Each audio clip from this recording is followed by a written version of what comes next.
പൗരന്മാർ തന്നെ പരസ്പരം സംഘം ചേർന്ന് അങ്ങോട്ടും ഇങ്ങോട്ടും കൊലപാതകത്തിലേക്ക് നയിക്കുന്നത്, കൂട്ടക്കൊല നയിക്കുന്നത്. ഒരു ഭക്ഷണ പൊതിയുമായി പോയ ഒരു കുട്ടിയുടെ കാല് വെട്ടിക്കളഞ്ഞിരിക്കുന്നു മറ്റൊരു പലസ്തീനിയൻ തന്നെ. പക്ഷെ ഭക്ഷണത്തിന് വേണ്ടി എങ്ങനെയാണ് ഭക്ഷണമില്ലായ്മ എങ്ങനെയാണ് മനുഷ്യനെ മൃഗങ്ങളെക്കാട്ടിലും ഭീകരമായ രീതിയിലേക്ക് മാറ്റി തീർക്കുന്നത്?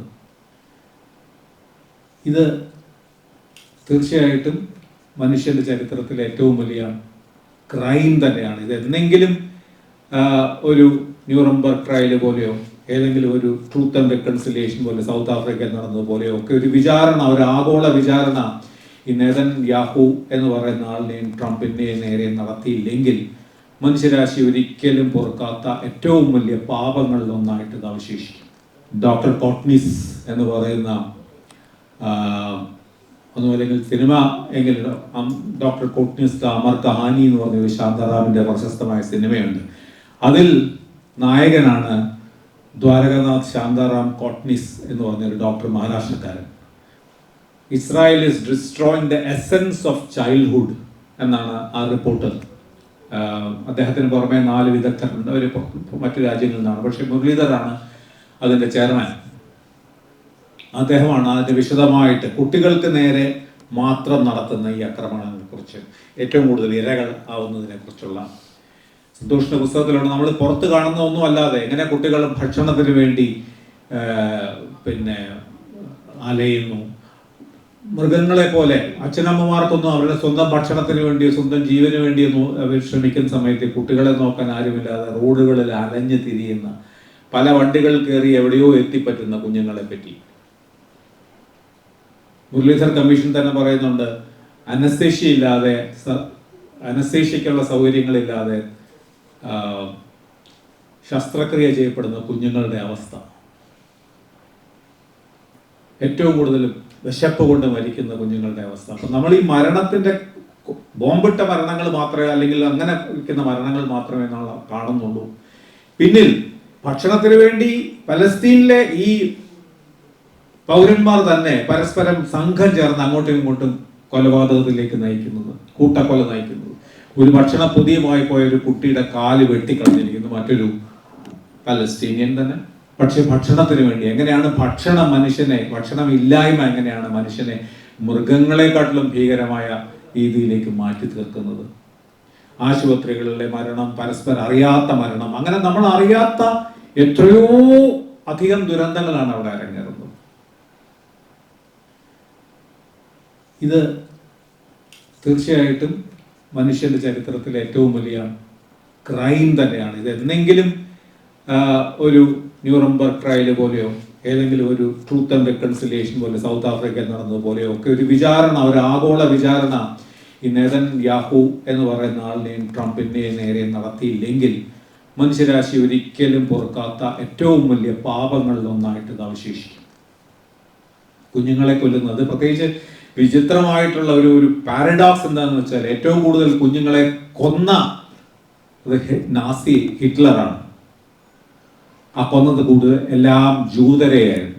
ആ ജൂതരുടെ ഇന്നത്തെ നേതൃത്വമാണ് വാസ്തവത്തിൽ ഇതുപോലെ ഈ കുഞ്ഞുങ്ങളെ, ഇതൊരു ചരിത്രത്തിന്റെ ഒരു വല്ലാത്ത ഒരു ആവർത്തനം, ഇങ്ങനെ തിരിച്ചിട്ട പോലെ, ഒരു മിറർ ഇമേജ് പോലെ. ഇതിലെ പ്രതി അല്ലെങ്കിൽ പെർപെട്രേറ്ററും വിക്ടിമും, ഇരയും വേട്ടക്കാരനും തമ്മിൽ പരസ്പരം മാറുന്നത് മാത്രം. കൊച്ചു കുഞ്ഞുങ്ങളെ ഇരട്ടകളായി വളർന്നവരെ പ്രത്യേകിച്ച് മരുന്ന്, പ്രത്യേകിച്ച് ചില മെഡിക്കൽ ട്രീറ്റ്മെന്റ്, എങ്ങനെയാണ് ഇരട്ടകൾ ഉണ്ടാവുമെന്ന് പറഞ്ഞിട്ട് ഈ ഓഷ്വിറ്റ്സിലും മറ്റുള്ള കോൺസെൻട്രേഷൻ ക്യാമ്പിലെ ഇരട്ടകളായ കുഞ്ഞുങ്ങളെ പിടിച്ചുവിട്ട് മെഡിക്കൽ എക്സ്പെരിമെന്റുകൾ തയ്യാറാക്കിയ ഏഞ്ചൽ ഓഫ് ഡെത്ത് എന്ന് പറഞ്ഞ ഡോക്ടർ എന്ന് വിളിക്കപ്പെട്ട ഡോക്ടർ ജോസഫ് മെംഗലിസ് എന്ന് പറഞ്ഞിട്ടൊരു ഡോക്ടർ. പിന്നെ ഡിഫറെന്റ്ലി ഏബിൾഡ് ആയിട്ടുള്ള ഭിന്നശേഷിക്കാരായിട്ടുള്ള കുട്ടികളെ പ്രത്യേകിച്ചും പിടിച്ചു കൊണ്ടുവന്ന് കൊന്ന, അങ്ങനെ കൊച്ചു കുഞ്ഞുങ്ങളെ ഈ കോൺസെൻട്രേഷൻ ക്യാമ്പിലെ ഏറ്റവും അതിന്റെ ഏതാണ്ട് 1/4 മരിച്ച അവരിൽ ഒരു 60 ലക്ഷം പേര് മരിച്ചതിൽ ഒരു 10 ലക്ഷം പേര് കൊച്ചു കുഞ്ഞുങ്ങളായിരുന്നു. അത് ഇങ്ങനെയും കൂടെയാണ്. കാരണം ആര്യൻ റേസിന് പറ്റാത്ത രീതിയിൽ വളർന്നു വരുന്നവരാണ് അവര്. വികലാംഗരാണ് അല്ലെങ്കിൽ മന്ദബുദ്ധികളാണ്. അതുകൊണ്ട് അവരെ കൊന്നുകളയുക.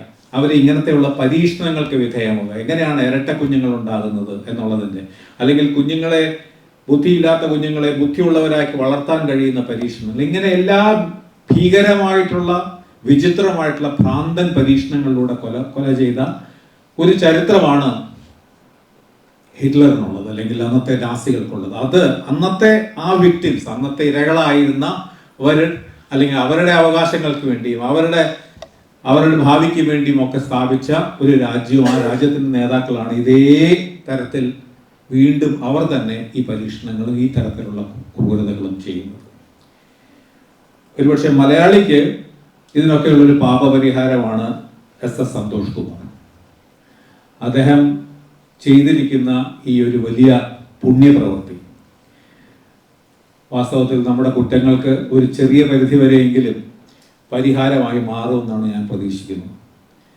കാരണം ഇത് ആർക്കും, ഇന്ന് പറഞ്ഞ പോലെ, ഇത് ഇന്നത്തെ കാലത്ത് നിങ്ങൾക്ക് കേട്ടിട്ടുണ്ടാവും, ഡോക്ടർ കോട്നിസ് എന്ന് പറയുന്ന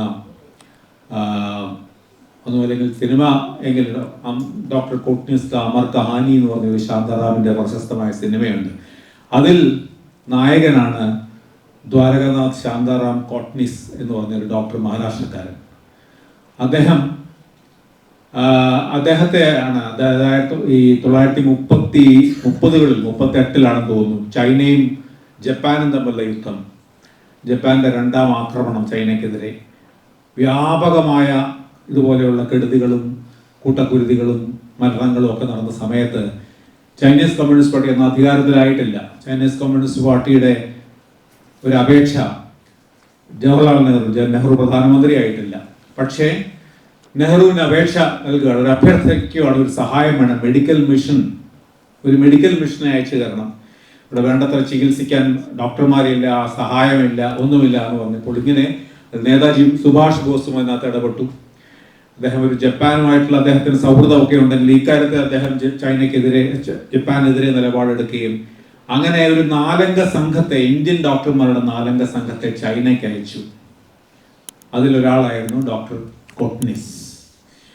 ബാക്കി ഡോക്ടർമാരെ അധികം പെട്ടെന്ന് തന്നെ തിരിച്ചു വന്നെങ്കിലും കോട്നിസ് അവിടെ തന്നെ താമസിച്ചു, ചൈനയിൽ തന്നെ താമസിച്ച് ഒരു ചൈനക്കാരി വിവാഹമൊക്കെ കഴിച്ചു. പിന്നീട് ചൈനയ്ക്ക് വേണ്ടി ജീവിതം അർപ്പിച്ച, അപ്പൊ അദ്ദേഹം ചൈനയിലെ ഒരു വലിയ ഹീറോ ആണ്, മലയാളി അല്ല, ഇന്ത്യക്കാരൻ. ചൈനയിലെ ഒരു ഫെസ്റ്റിവൽ തന്നെയുണ്ട് അദ്ദേഹത്തിന്റെ ഈ കോട്നിസിന് വേണ്ടി, കോട്നിസിനെ സ്മരിക്കാൻ വേണ്ടി. കാരണം ചൈനയ്ക്ക് ഇൻഡോ ചൈന സൗഹൃദത്തിന്റെ ഏറ്റവും പ്രധാനപ്പെട്ട ഒരു ബിംബമായി അദ്ദേഹം ഉയർന്നു. അതാണ് ഡോക്ടർ കോട്നിസ്. അപ്പോൾ നമ്മുടെ ഇന്നത്തെ കാലത്തെ ഒരു ഡോക്ടർ കോട്നിസ് ആയി സന്തോഷ് ഈ യുദ്ധക്കെടുതികളുടെയും ദുരന്തങ്ങളുടെയും ഒക്കെ സ്ഥലത്ത്, പ്രത്യേകിച്ച് നമ്മുടെയൊക്കെ തലമുറ കണ്ട ഏറ്റവും ഭീകരമായ ഈ മനുഷ്യത്വരഹിതമായിട്ടുള്ള ഈ സ്ഥലത്ത് പോവുകയും, അത് ഒരു തവണയല്ല 4 തവണയോ മറ്റും അദ്ദേഹം പോയി കഴിഞ്ഞ് 220 ദിവസം അദ്ദേഹം ഇതിനകം ചെലവഴിച്ചു. അതിൽ അദ്ദേഹം അനുഭവിച്ച കാര്യങ്ങളൊക്കെ ഈ പുസ്തകത്തിലുണ്ട്. ICUവിൽ കിടന്നുറങ്ങിയതും, IV ഫ്ലൂയിഡ്, വെള്ളമില്ലാതെ ആ ഫ്ലൂയിഡ് കുടിക്കേണ്ടി വന്നതും, ഹെപ്പറ്റൈറ്റിസ് രോഗം പിടിച്ചതും, വിസർജ്യങ്ങൾ കൊണ്ട് നിറഞ്ഞ ഒരു ആശുപത്രിയിൽ നിരന്തരം ബോംബാക്രമണവും മിസൈൽ ആക്രമണവും സുഹൃത്തുക്കളും പരിചയക്കാരും ഒക്കെ വെടിയേറ്റ് വീഴുന്നതിന് സാക്ഷിയാവുന്നതും, ഈ കുഞ്ഞുങ്ങളുടെ ദുരന്തം നേരിട്ട് സാക്ഷിയായതും, അങ്ങനെയുള്ളവർക്ക് വാസ്തവത്തിൽ എന്തൊരു വലിയ ട്രോമയാണെന്ന് ആലോചിക്കൂ. ആ പലസ്തീൻ കാര്യങ്ങൾ നമ്മൾ കേട്ടാൽ തന്നെ സഹിക്കാമേ, അദ്ദേഹം നേരിട്ട് കണ്ട് ബാക്കി ജീവിതം നയിക്കേണ്ടി വരുന്നതിൻ്റെ ഒരു ദുരന്തം സ്വയം ഏറ്റുവാങ്ങി സന്നദ്ധനായി മുന്നോട്ട് വരുന്നു. ഇങ്ങനെയുള്ള വലിയ വലിയ ഡോക്ടർമാർ ഒരുപാട് പേര് നമുക്ക് ഉണ്ടായിരുന്ന ഒരു കാലത്ത്. ഇപ്പോഴും ഈ ഡോക്ടേഴ്സ് വിത്തൗട്ട് ബോർഡേഴ്സിന്, അദ്ദേഹത്തിൻ്റെ സംഘടനയിലുള്ള 3-4 ഡോക്ടർമാർ നൊബേൽ സമ്മാനമൊക്കെ കിട്ടിയവർ വലിയ പ്രശസ്തരായവരുണ്ട്. ജോൺ ലിയു അങ്ങനെയൊക്കെ പറയുന്ന വളരെ പ്രശസ്തരായിട്ടുള്ള അവരൊക്കെ അങ്ങനത്തെ ആ ഒരു വലിയ ചെറിയ ഒരു ഗണത്തിൽ മുമ്പൊക്കെ വീണ്ടും ഇതിനൊക്കെ കുറച്ച്, ഇന്നിപ്പോൾ അതിനൊന്നും ആർക്കും സമയവും താല്പര്യവും ഇല്ലാത്ത ഒരു കാലത്ത് ഇതിനു വേണ്ടി ജീവിതം ഒഴിഞ്ഞു വെച്ച ഡോക്ടർ സന്തോഷിന് നന്ദി പറഞ്ഞുകൊണ്ട് അവസാനിപ്പിക്കാം.